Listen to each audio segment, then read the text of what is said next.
যেতে যেতে দেখলো এই মসজিদটা, বাহ आई लव यू, ये मस्जिद बहुत अच्छा है, ये हमको चाहिए, ए ठाकुर ये हाथ हमको चाहिए।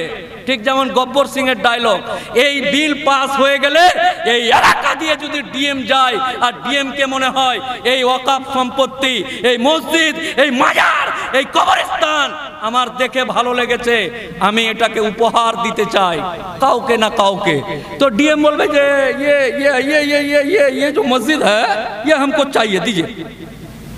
বলে না না না না, এটা কমিটি আছে, ওয়াকফ বোর্ড है ये है, ঠিক আছে কাগজ জমা করিস, কাগজ জমা করিস। এই মসজিদটা কবেকার?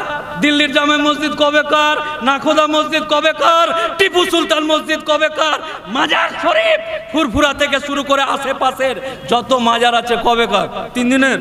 এখনকার জমির দলিল খুঁজে পাওয়া যায় না। ডিএম বললো যে না, তোমাদের যেটা দলিল আছে হয়তো কষ্ট করে নিয়েই গেল, যেটা আমার বাপের দাদর দাদর দাদো উমুক সালে দিয়েছে, এই দলিলটা আমার একটু সন্দেহ মনে হচ্ছে, আমি এটা ইনকোয়ারি টাইপে রাখলাম। যতদিন ইনকোয়ারি হবে কোনো মুসল্লি, কোনো নামাজি মসজিদে ঢুকতে পারবে না। হঠাৎ একদিন রাত 12টার পর বললো যে না, আমি ইনকোয়ারি করে দেখলাম যে এখানে এটা ভেঙে দিয়ে এখানে টোটো স্ট্যান্ড করলে ভালো হয়, লোকের যেতে খুব অসুবিধা হচ্ছে, এই যে ভিড় গ্যাঞ্জাম, এইটা দিচ্ছে পাওয়ার, এই পাওয়ারটা দিচ্ছে এই যে ভাঙর। এই এলাকায় শ্যামলের বাপের 4 কাঠা জায়গা ছিল, ক কাঠা? 4 কাঠা জায়গা, চারিদিকে মুসলিম এলাকা। এই মুসলিম এলাকার মানুষগুলো গরিব, কলকাতার নিউ টাউনের শ্যামলের বাপের 4 কাঠা জায়গা এইখানে আছে, তারা নামাজ পড়তে পায় না, কারণ তারা নিজেরাই গরিব, মসজিদ করতে পারেনি, ঈদগাহ করতে পারেনি। শ্যামলের বাপের কাছে এই সমাজের 4 জন গিয়ে বলছে, হে শ্যামলের বাপ বিমল, আপনার সাথে আমরা কত খেলা করেছি, কি করেছি, আমাদের নামাজ পড়ার অসুবিধা হচ্ছে, আপনি এই জায়গাটা ওয়াকফ করে দেন। ঠিক আছে, কোনো বাত নেই, কোই বাত নেই, লে লিজিয়ে। জমি রেজিস্ট্রি করে হিন্দু সম্প্রদায়ের মানুষ ভাঙড়ের লোকেরকে 4 কাঠা জায়গা দিল ঈদগাহের জন্য। এখন মোদী সরকার বলছে না, দেওয়া যাবে না। হিন্দু তুমি কাহা মে দেগা, দেওয়া যাবে না। কোন হিন্দু সম্প্রদায়ের মানুষ ওয়াকফে সম্পত্তি দেওয়া যাবে না, ভালো করে বুঝলেন, দেওয়া যাবে না। কিন্তু এই বিলে বলছে যে কমিটিটা এই জিনিসগুলো দেখাশোনা করে, যে কমিটি 12 জন গোটা রাজ্যের সম্পত্তিগুলো দেখাশোনা করে, এই 12 জনের মধ্যে শ্যামল আর বিমলকে রাখলাম। বোঝাতে পারছি না? শ্যামলের বাপের জমি ভাঙড়ের কবরস্থানের জন্য ওয়াকফ সম্পত্তি করতে পারবে না, কিন্তু আমার বাপের দেওয়া জমি দেখাশোনার দায়িত্বে শ্যামলের বাপ বিমল আর দীপঙ্কর থাকবে। আমাদের বক্তব্য হলো এই, তু কোন হ্যায় अपना शादी में अब्दुल्ला बेगाना, নিজের জিনিস নিজেরা দেখাশোনা করব, তুই কে? আমার স্ত্রী মোহর দেওয়া বউকে আমি বাইকে করে ঘটকপুকুরে বিরিয়ানি খাওয়াবো না 6 লেনে, তুই কে? এইটা হলো আমাদের বক্তব্য।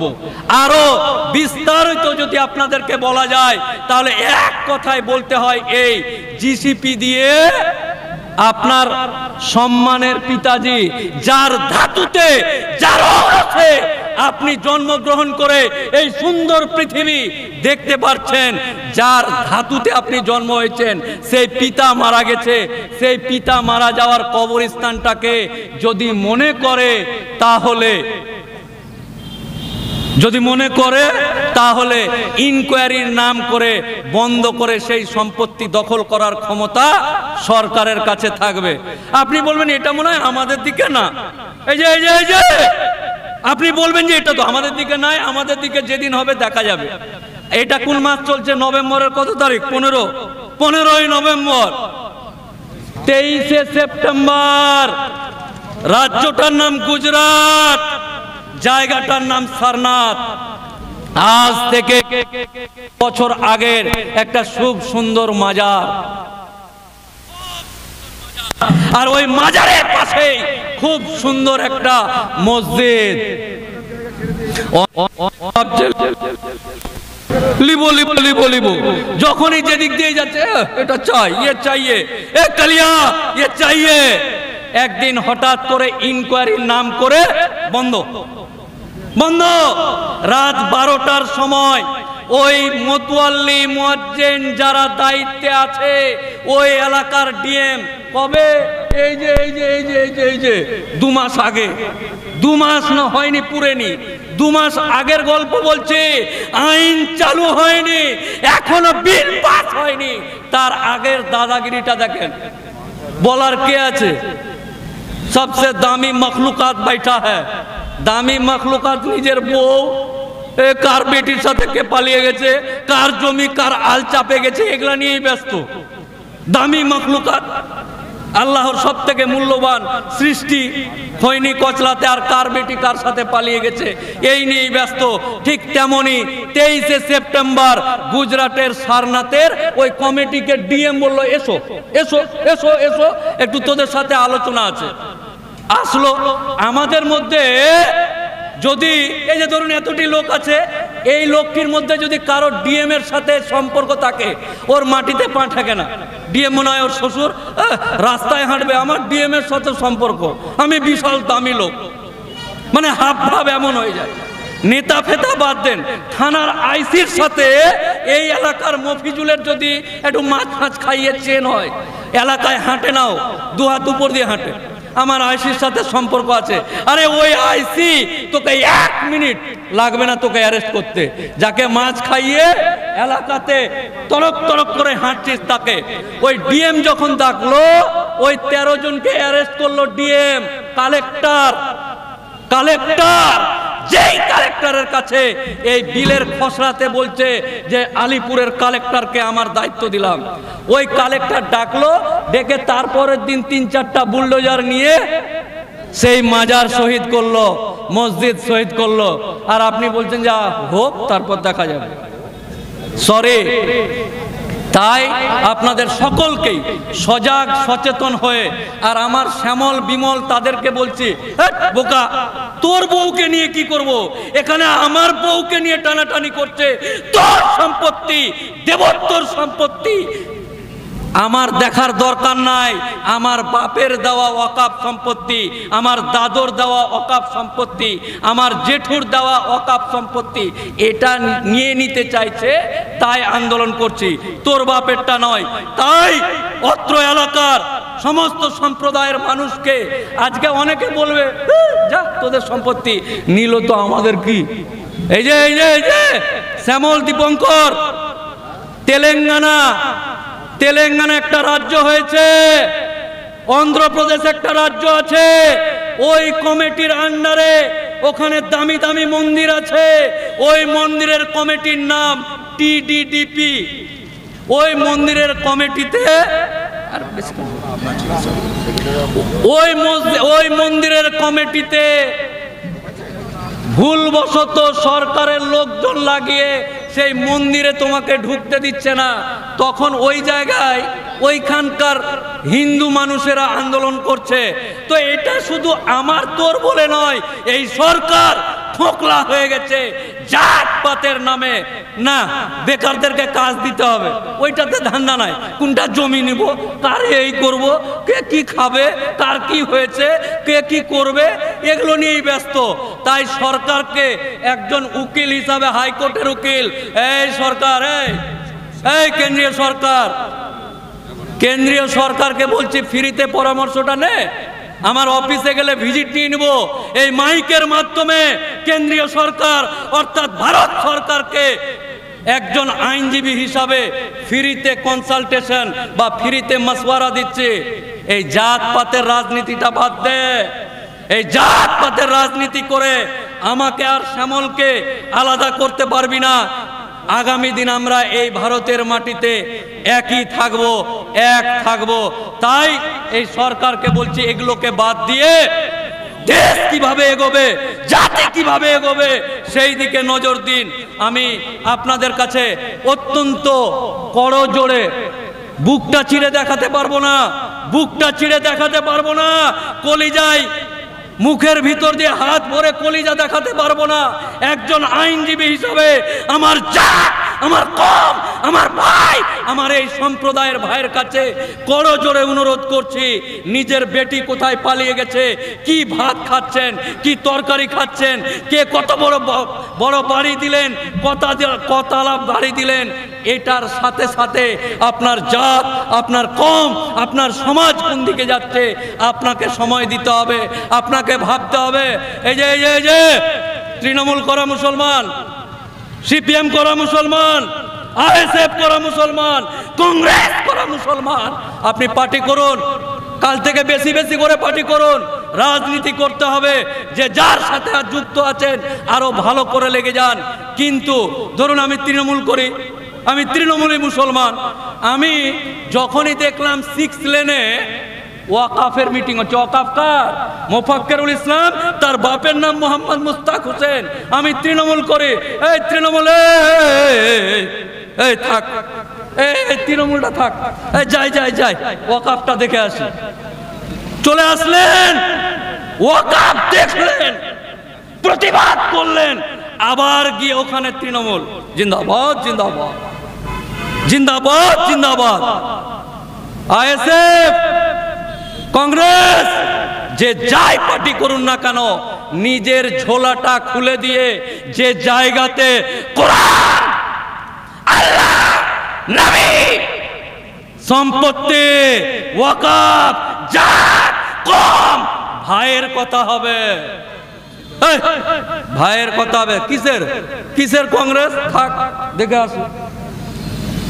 এসে এইখানে রাস্তাটা কেন হচ্ছে না? তৃণমূল আইএসএফ মারপিট করবে রাস্তার জন্য, উন্নয়নের জন্য, এলাকার কে কোথায় যাবে, কে কি হবে তার জন্য গন্ডগোল হবে। আশ্চর্য এই জাতি, আশ্চর্য এই ধর্ম, আশ্চর্য এই ভাই। আল্লাহর কসম, আল্লাহর কসম, বুক চিরে যদি আপনাদেরকে দেখাতাম, এই পার্টি, এই রাজনীতি, এই আমার বাপ দাদুরা যারা এখানে বসে আছে, আজ অব্দি এই দেশে কিছু করতে পারেনি, কিছুই করতে পারেনি। অকারণে ফুঁকো আওয়াজ মারবেন না। তাই অকারণে রাজনীতির দিকে দেখতে গিয়ে ফুঁকো আওয়াজ মেরে 6 লেনে যদি এসে রাস্তার মাঝখানে দাঁড়ান, কোনো লরি এসে চাপিয়ে পিছন দিয়ে গুবার করে দিবে। তাই মস্তানি নয়, মস্তানি মারতে হবে কায়দা ভাবে, আইনত ভাবে, আইনের দিক থেকে, আইনের মারপেট জেনে। তাই আপনাদের সকলকেই, সমস্ত সম্প্রদায়ের যত রকমের ফেরকা আছে, ফুরকি আছে, সব বাদ দিয়ে আল্লাহর রাহে, আল্লাহর সম্পত্তি, আপনার বাপের কবর, আপনার বাপের কবর যেন জিসিপি দিয়ে না নিয়ে যায়, তার জন্য এই সমাবেশ ডাকা হয়েছে। এটা মনে হয় একটু তৃণমূল ঘেঁষা মনে হয় মিটিংটা, নাকি? কংগ্রেস ঘেঁষাতে কি করে নিয়েছিস? আইএসএফ ঘেঁষাতে কি করে নিয়েছিস? কে কি ঘেঁষা? এই ঘেঁষা ঘেঁষি দেখতে গিয়ে আমার বাপ দাদুরা 67 বছর বয়সে আজকে আমাদেরকে, আমাদের মতন ইয়াং, আমার ছেলের মতন বাচ্চাদেরকে কোন ভবিষ্যতের দিকে ঠেলে দিয়েছে, এটা ভাবতে হবে। তাই আগামী মঙ্গলবার প্রত্যেকেই লাভবাহিক বলে কোনো কাহিনী চলবে না। আমার বেটিকে শ্বশুর বাড়িতে রাখতে হবে, পরের দিন যাবি। আমার বউ ভ্যান থেকে পড়ে গেছে, টোটো থেকে, ডাক্তার দেখাতে যেতে হবে, তুই কাট, বস এখানে। এখন আল্লাহর ঘর বাঁচাতে যেতে হবে, আল্লাহর সম্পত্তি বাঁচাতে যেতে হবে। না, আমার বেটার ফিস না দিলে স্কুল থেকে বার করে দিক, তারপর দিন ডবল ফিস দিবেন, 2 দিন বেশি কামাই করবেন। সবাইকে লাভবাহিক বলে কোনো রং, কোনো ঢং, কোনো নাটক বাদ দিয়ে আপনাদেরকে সকলকেই জাতি ধর্ম নির্বিশেষে আসুন না। এই যে ভাই শ্যামল, বিমল, দূর থেকে কেন, দূর থেকে কেন ফেসবুকে, দূর থেকে কেন, কাছ থেকে দেখ মনের ব্যথাটা কোথায়। তোর বাপের ব্যথাটা আমার বাপ দেখেছিল। এই এলাকাতে যে নাপিত আছে, এই এলাকার মানুষ বলেছিল, শ্যামল তুই কলকাতাতে রেট ভালো পাচ্ছিস না, আয় আমারই একটা ছোট একটা ঘুমটি আছে, এখানে ব্যবসা কর। তোকে বসতে দিয়ে তোর এখন টাকা হয়েছে, পয়সা হয়েছে, তুই বলছিস শ্যামলের বাপের জমিটা কোনটা? আশ্চর্য জাতি, আশ্চর্য দেশ। এই জাতিকে, এই সমাজকে, এই দেশকে এগিয়ে নিয়ে যেতে আপনাদের মতো লোকের কাছে আমি আপনাদের জাত, আপনার কমের একজন ভাই হিসাবে জোরহাট করে আপনাদের দিকে হাত তুলে আহ্বান জানালাম, আপনি আপনার ছেড়ে যাওয়া ছেলে মেয়ে জন্য আগামী মঙ্গলবার কলকাতায় যাবেন। ওখানে গেলে উকিল বাবুর বাপের বিয়ে আছে, বরযাত্রী খেয়ে আসবো, নো। আপনার ছেলে, আপনার মেয়ে, আপনার স্ত্রী, আপনার কন্যার জন্য আপনি যাবেন সেই দিন লাভবাহিক করে, নিজের পয়সা খরচ করে, আরও আপনার সাথী সঙ্গতিকে নিয়ে।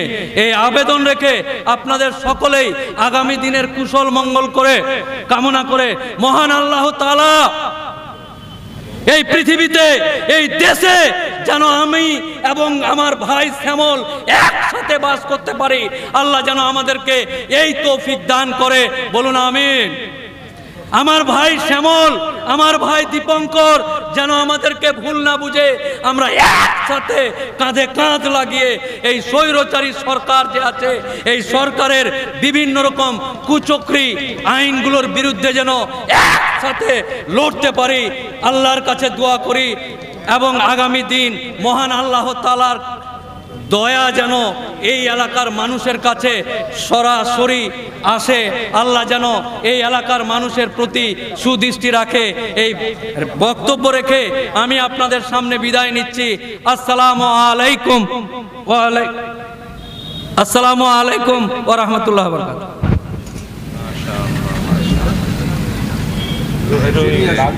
ধন্যবাদ।